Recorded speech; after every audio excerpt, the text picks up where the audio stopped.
On va regarder, on va ouvrir le camion là. Un entrepôt des environs de Roye. Intercepté au péage de Senlis sur l'A1, ce poids lourd immatriculé au Maroc et à destination de Hambourg en Allemagne va être entièrement vidé de son contenu. Un déchargement total appelé dépotage dans le jargon des douanes. Objectif, lever le doute quant à la régularité de la cargaison, 17 tonnes de haricots, poivrons et piments. Vous allez où là? En Allemagne? Après Hollande? On va faire ça, c'est toutes les semaines, tous les mois? Vous avez l'habitude de faire le trajet? Céline engage la conversation avec les chauffeurs. Une façon de désamorcer l'inquiétude et l'agressivité. D'autant qu'il leur est interdit de communiquer avec leur patron au Maroc durant toute la durée des opérations de vidage. Moi j'ai un tempérament assez serein, assez calme. En plus, moi ça fait partie un peu aussi de ma formation au niveau de la brigade et voilà, des douanes. Moi j'ai un monitorat qui me permet de mettre en place le pli. Enfin c'est une manière de contrôler tout ça, aussi de gérer l'agressivité auprès des contrevenants ou quand la tension monte.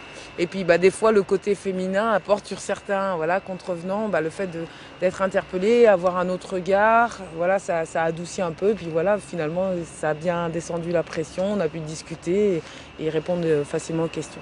33 palettes à évacuer, ce sont les employés de cette entreprise d'entrepôt frigorifique, sous convention avec les douanes, qui s'en chargent. Une opération longue et fastidieuse, mais les fonctionnaires des douanes affichent un calme parfait. Ce qui est particulier dans notre travail aussi, c'est que quand on a commencé quelque chose, on va jusqu'au bout. Donc moi personnellement, j'ai déjà fait un service de 23 heures. J'ai des collègues qui ont fait des services de plus de 40 heures. Parce qu'il faut aller, à partir du moment où on a une constatation, il faut aller jusqu'au bout de toutes les procédures. Vous êtes très patient? Il faut, ça il faut. Il faut, ouais. Si on commence à s'énerver en douane, on n'a pas fini. Ouais. Appelé en renfort, Gun, jeune labrador formé à la détection de stupéfiants, inspecte soigneusement chaque parcelle du camion. Rien de suspect. Après 5 heures d'immobilisation, les chauffeurs vont pouvoir reprendre la route. Donc là, je vous ai fait le bulletin de contrôle qui relate, qui justifie qu'on vous a immobilisé. J'ai mis 7 heures à 14 heures.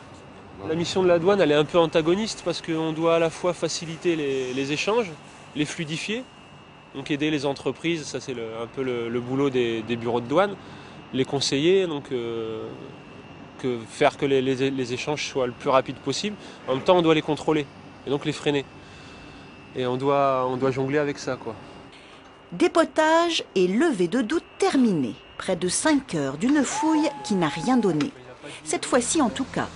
L'été dernier, c'est par exemple une prise de 30 kg d'herbe de cannabis qui a été trouvée par les douanes sur l'autoroute A1.